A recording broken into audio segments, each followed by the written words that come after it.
Hello everyone. हमने start किया था बोहर मॉडल ऑफ एटम। तो आधा पार्ट हमने उसका कल कंप्लीट कर दिया था। आज हम उस वही कंटिन्यू करेंगे। तो नेक्स्ट जो बोहर का जो पोस्टुलेट था, बोहर ने भी एटम का एक मॉडल दिया था जिसमें उसने एटम के स्ट्रक्चर के बारे में बताया था। तो उसमें उसने जो नेक्स्ट पोस्टुलेट दिया था वो रिलेटेड है एंगुलर मोमेंटम के साथ।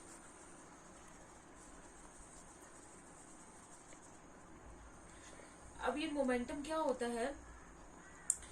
फ्लो ऑफ एनी बॉडी, किसी भी बॉडी के फ्लो को हम क्या बोलते हैं? मोमेंटम। और मोमेंटम, एंगुलर मोमेंटम क्या होता है? जब एक बॉडी जो है वो स्ट्रेट लाइन में जा रही होगी तो उसको बोलेंगे उसके पास क्या है? Linear momentum. तो मोमेंटम, जो लीनियर मोमेंटम होता है वो किसके बराबर होता है? मास इनटू में वेलोसिटी।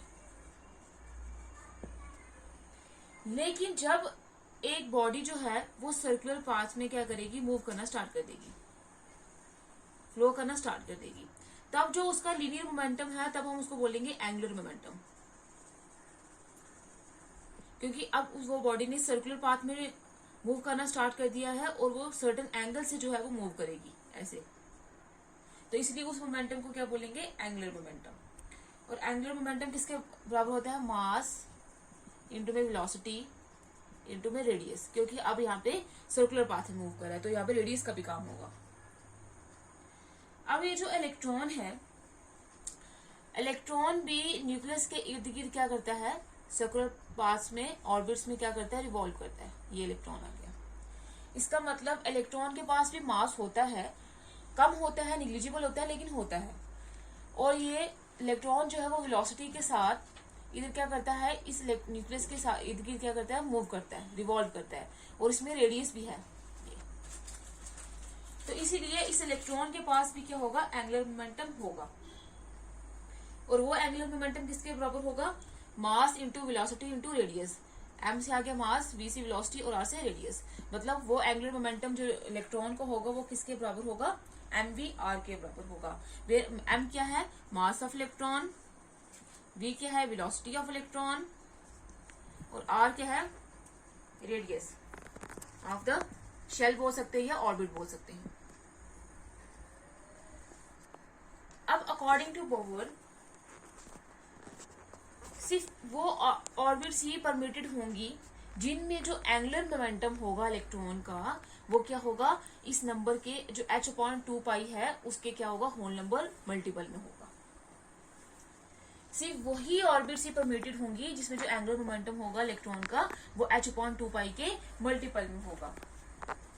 कहने का मतलब ये है कि जैसे अगर क्वांटाइजेशन हो जाएगा, यहाँ पे इंटीग्रल मल्टीपल मतलब फिक्स्ड वैल्यू होगी किसी एक फिक्स्ड नंबर के, जो हमें h/2π दिया हुआ है इस नंबर के फिक्स्ड मल्टीपल में ही वो जो एंगुलर मोमेंटम की वैल्यू है वो आनी चाहिए इस, और वो ही ऑर्बिट जो है वो परमिटेड होंगी।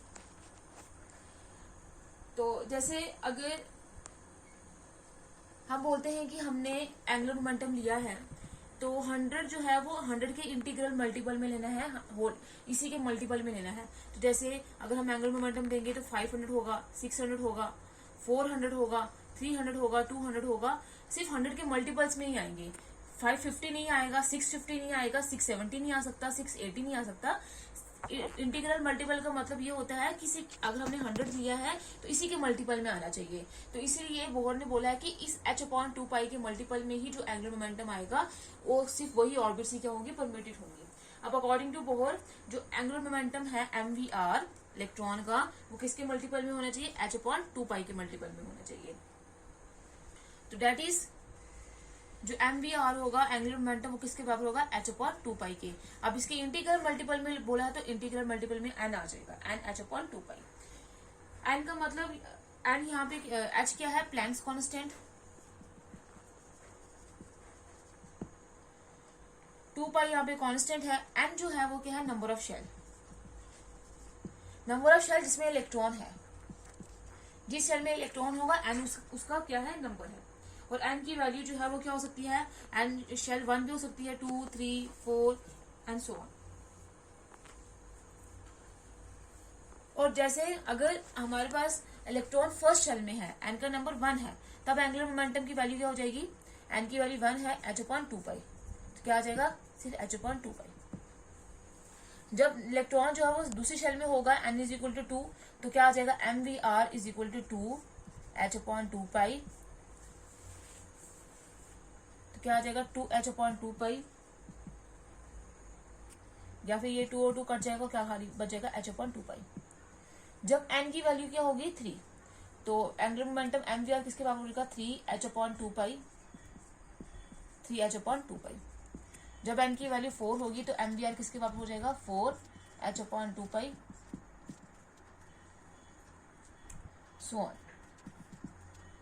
तो ये था एंगुलर मोमेंटम के बारे में। सिर्फ वही ऑर्बिट से परमिटेड होंगी जिसमें क्या होगा, ये जो एंगुलर मोमेंटम है वो इस नंबर के इंटीग्रल मल्टीपल में होगा। इसका मतलब ये है कि यहाँ पे क्या होगा, क्वांटाइजेशन होगा, क्वांटाइजेशन ऑफ एंगुलर मोमेंटम, मतलब फिक्स्ड वैल्यूज होंगी। जैसे हमने बोला है, अगर इंटीग्रल मल्टीपल में फिक्स्ड वैल्यूज होंगी, अगर हमने इसी का मल्टीपल लिया है तो इसी के मल्टीपल में आनी चाहिए फिक्स्ड वैल्यू। जैसे अगर हमने एग्जांपल ली है कि अगर हमें 100 के मल्टीपल में बोला हुआ है, तो अगर हम लेंगे 100 के मल्टीपल में क्या आएगा, 500, 600, 700, 800, 900, 1000, तो ये हो जाएगा क्वांटाइजेशन, क्योंकि हमने फिक्स्ड वैल्यू उसको दी हुई है। ये तो उसका नेक्स्ट पोस्टुलेट। अब क्या आएगा,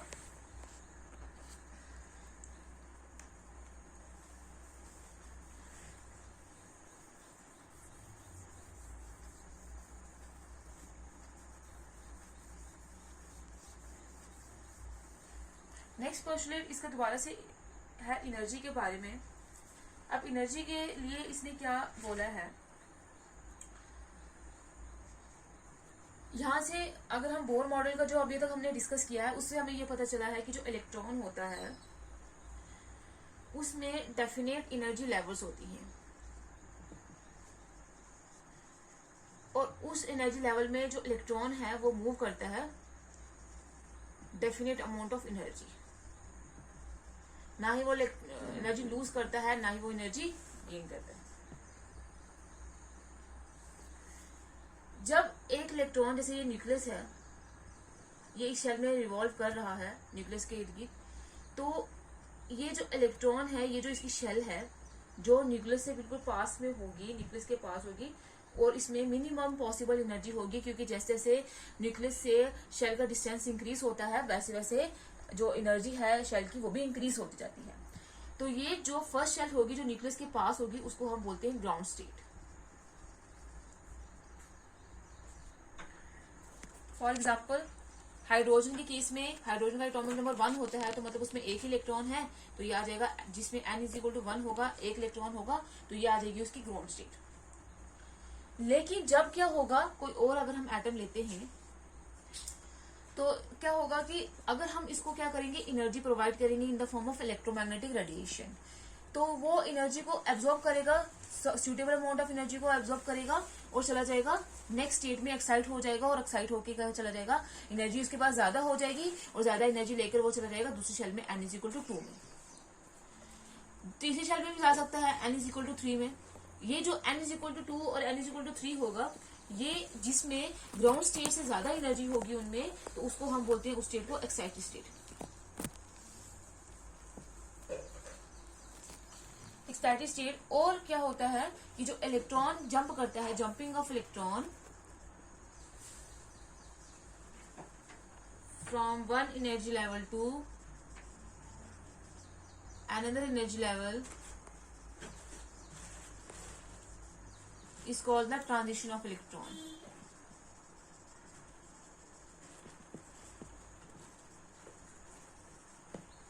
ये जो इलेक्ट्रॉन जंप करता है एक एनर्जी लेवल से दूसरी एनर्जी लेवल में, उसको हम क्या बोलते हैं, transition of an electron. Transition of an electron. और ये ट्रांजिशन जो है वो 2 टाइप की होती है। एक होती है एक्साइटेशन ऑफ इलेक्ट्रॉन, दूसरी होती है de excitation of electron. Excitation में क्या करेगा, वो ट्रांजिशन होगी from lower energy level to higher energy level, और डी एक्साइटेशन में क्या होगी, ट्रांजिशन होगी from higher energy level to lower energy level. तो ट्रांजिशन दो टाइप की होती है, एक होती है एक्साइटेशन ऑफ इलेक्ट्रॉन, दूसरी होती है de excitation of electron. Excitation में क्या होगा, एक जो इलेक्ट्रॉन है वो एनर्जी लेगा और लोअर एनर्जी लेवल से चला जाएगा हायर एनर्जी लेवल में, मतलब इस केस में क्या होगा, एक्साइटेशन में एनर्जी जो है वो एब्जॉर्ब होगी। नेक्स्ट है de excitation of electron. D excitation में क्या होगा, इलेक्ट्रॉन जो है वो हायर एनर्जी लेवल से लोअर एनर्जी लेवल में आएगा, मतलब वो एनर्जी क्या करेगा, इमिट करेगा या रिलीज करेगा। ये थी ट्रांजिशन। अब इलेक्ट्रॉन जब एक्साइटेड स्टेट में चला जाएगा, वो एक्साइटेड स्टेट में चला गया, बट जो एक्साइटेड स्टेट्स होती हैं वो क्या होती है, अनस्टेबल होती है। अनस्टेबल का मतलब अगर इलेक्ट्रॉन उधर चला गया है, नेक्स्ट एनर्जी लेवल पे चला गया है, तो वहां पे उसको सिर्फ 10⁻⁻34 सेकंड का ही टाइम मिलेगा वहां पे रहने का, क्योंकि ये एक्साइटेड स्टेट बहुत ज्यादा अनस्टेबल होती है। अगर तब उस इलेक्ट्रॉन को किसी और एटम का इलेक्ट्रॉन मिल जाता है तो वो उसके साथ केमिकल रिएक्शन शो करेगा। अगर ऐसा नहीं है तो एक्साइटेड स्टेट अनस्टेबल होती है, तो इलेक्ट्रॉन को क्या करना पड़ेगा, उसकी ट्रांजिशन होगी, दोबारा से क्या करेगा, वो हायर एनर्जी लेवल से क्या हो जाएगा, दोबारा से लोअर एनर्जी लेवल पे आ जाएगा। और ये जो इलेक्ट्रॉन एनर्जी एब्जॉर्ब करता है वो किसके बराबर होता है, दो एनर्जी लेवल के डिफरेंस के बराबर होता है। E is equal to E2 minus E1 जो हमने कल डिस्कस किया था। ये इस डेफिनेट अमाउंट ऑफ एनर्जी वो एब्जॉर्ब करेगा और इतनी अमाउंट ऑफ एनर्जी वो रिलीज करेगा वापस आने के लिए। अब अगर हम इस एनर्जी को एक्सप्रेस करते हैं in the terms of photon, Planck's quantum theory में हमने देखा था कि एनर्जी किसके बराबर होती है, h न्यू के बराबर होती है, वेयर h जो था वो प्लैंक्स कांस्टेंट था और न्यू क्या थी, फ्रीक्वेंसी थी। तो अगर हम इस एनर्जी को, ये जो इमिट या एब्जॉर्ब हो रही है, अगर हम उसको क्या करेंगे, एक्सप्रेस करेंगे as the energy of photon, तो एनर्जी किसके बराबर होती है, h म्यू के बराबर होती है। तो E2 माइनस E1 किसके बराबर हो जाएगी, h न्यू के बराबर हो जाएगी, या delta E is equal to h nu. तो मतलब क्या होगा, जब एक इलेक्ट्रॉन जो है, ये आगे उसकी ग्राउंड स्टेट, ये आगे उसकी एक्साइटेड स्टेट, इसकी एनर्जी E1 थी, इसकी एनर्जी E2 थी।